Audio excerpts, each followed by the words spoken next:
ይህ በብዙ የኢትዮጵያ ልብና ጆሮ የተንቆረቆረ የዘመናት የኢኮኖሚ ዋነኛ መጠንጠኛም ሆኖ መቆየትም ችሏል። መሬት ላይ የነበረው እውነት ግን ከዚህ በእጅጉ የራቀ ነው። የሀገርን ኢኮኖሚ የተሸከመ ግን በኋላ ቀር የአመራረት ዘዴ የተቀፈደደ የአርሶ አደሩንም የሀገርንም ሕይወት መቀየር የተሳነው። ወደ ኋላ መለስ ብለን የኢትዮጵያን የቡና ምርት የተመለከትን እንደሆነ በ2011 በጀት ዓመት 230 ሺህ ቶን ገደማ ቡና ለውጭ ገበያ በማቅረብ 763 ሚሊዮን ዶላር ብቻ ገቢን ወደ መቀነቱ አስገብታለች።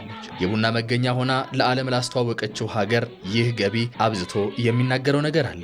የተረሳም ቴክኖሎጂና ዘመናዊ አሰራርን የማያውቅ በአምራቾቹ አርሶ አደሮች ጉልበትና ልፋት ብቻ የተንጠለጠለ ገቢ መሆኑ።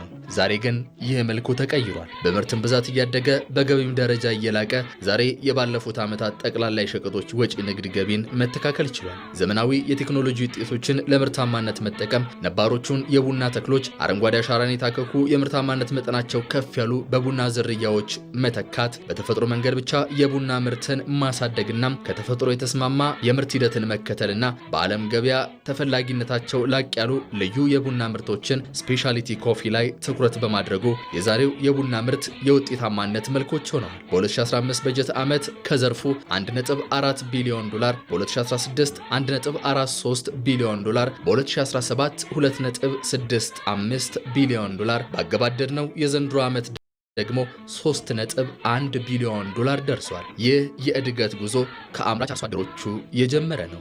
የድሮ ቡና አሁን 1-2 ፍሬ ነው የሚይዘው። ደግሞ 4 ዓመት 3 ዓመት ነው ያኛው የኛ ቡና የሚደርሰው። አሁን ይሄ አንድ ቡና ላይ ብዙ ምርት ነው የሚያገኘው። ለየት ይላል። ጥበብ አላገኘንም። ያጠቃቀሙ ላይ ችግር ስላለ ያኔ የነበረው ቡናና አሁን የመጣ ቡና ልዩነቱ በጣም ትልቅ ነው። የቡና ምርታማነት ላይ ቡናን አብዝቶ በመትከል ላይ ብዙ ስራ ተሰርቷል። ያም የኢትዮጵያን የውጭ የመላክ ምርት ከ50% በላይ አሳድጓል።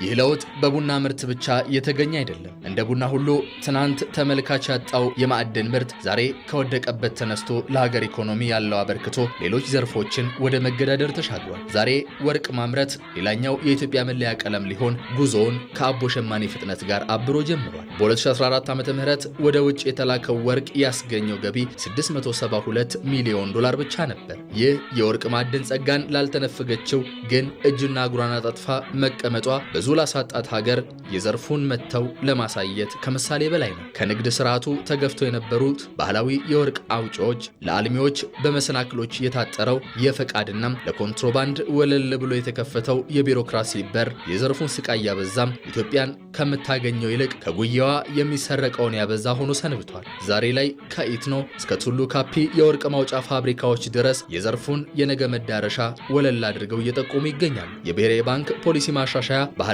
የወርቅ አምራቾችን በእጅጉ የደገፈ፣ በርካታ አልሚዎች ዘመናዊ የወርቅ ማውጫዎችን እንዲያለሙ የደገፈ ሆኗል። ይህ ሁሉ በወርቅና ቡና ምርት ላይ የታየው መነቃቃት የኢትዮጵያን የወደፊት መሻት ለዓለም የሚናገር ነው። ኢትዮጵያ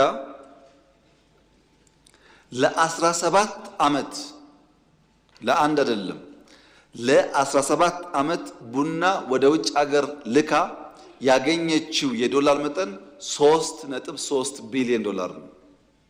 17 ዓመት ዘንድሮስ 3.1 ቢሊዮን በዓመት አግኝታለች። ቡና ነው ያልኩት። ካልተከል፣ ካልተንከባከብን፣ ካልለቀምን፣ ካላጠብን፣ ካላሸግን፣ ካላጓጓዝን ይሄ ውጤት ሊመጣ አይችልም። በነገራችን ላይ ቡና አምራች ከሚባሉ ሀገራት አሁን ከብራዚል፣ ኮሎምቢያ ቀጥሎ ሶስተኛው ትልቁ ኤክስፖርት የኛ ነው። 3.1 ቢሊዮን ዶላር ኤክስፖርት አድርገናል። በአፍሪካ አንደኛ መሆኑ ብቻ ሳይሆን በዓለምም ሶስተኛ ነው። ይሄ በኢትዮጵያ ውስጥ የረጅም ዓመታት ክምር ውጤት ነው የነበረው። ሪፎርሙ ያመጣው ድል ነው። ወደ ወርቅ ብንሄድ ወርቅ 17 ዓመት ካልኩ በጣም ስለሚያንስ 27 አደረኩት። በ27 ዓመት ውስጥ ኢትዮጵያ ወርቅ ከ84 እስከ 2011 ወደ ውጭ ሀገር ኤክስፖርት ያደረገችው 3.7 ቢሊዮን ዶላር 3.7 ቢሊዮን በ27 ዓመት። በአንድ ዓመትስ ኦልሞስት 5.5 ቢሊዮን። ይሄ ትልቅ እድገት ነው።